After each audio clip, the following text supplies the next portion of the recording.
Un tânăr din Strășeni aflat la volanul mașinii, prietenului său a negat cu înverșunare că ar fi băut. Cât ați consumat? Beri, vin.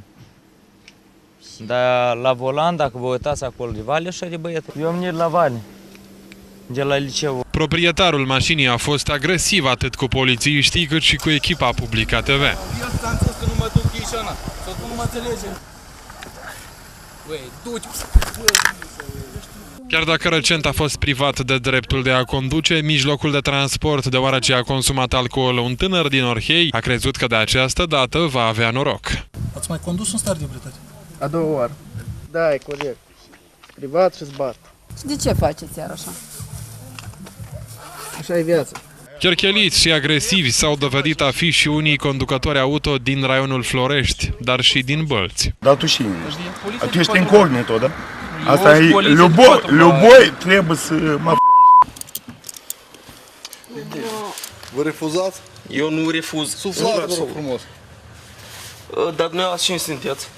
Suflați, vă rog frumos, domnule. Eu îmi suflu, dumneavoastră cine sunteți? Dacă vor fi găsiți vinovați, șoferii se vor alege cu o amendă între 5 și 10.000 de lei și vor rămâne fără permis de conducere pentru o perioadă de 5 ani. Tot în această noapte, pe strada Mihai Eminescu din capitală s-a produs un accident rutier. Potrivit poliției, un taximetrist care avea un pasager în automobil nu a cedat trecerea unei mașini care se deplasa regulamentar. În urma impactului, șoferul s-a ales cu o comoție cerebrală, iar pasagerul nu a avut de suferit.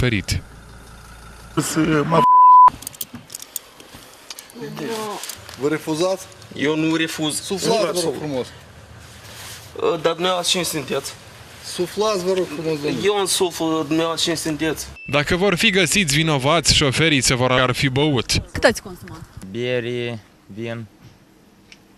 Dar la volan, dacă vă uitați acolo, de vale așa de băiete. Eu am venit la vale, de la liceu. Proprietarul mașinii a fost agresiv atât cu polițiștii cât și cu echipa Publica TV. Eu ți-am spus că nu mă duc Chișana.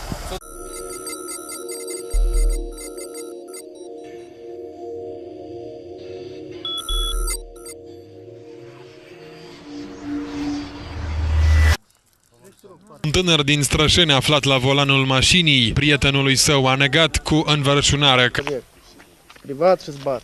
Și de ce faceți iar așa? Așa e viața.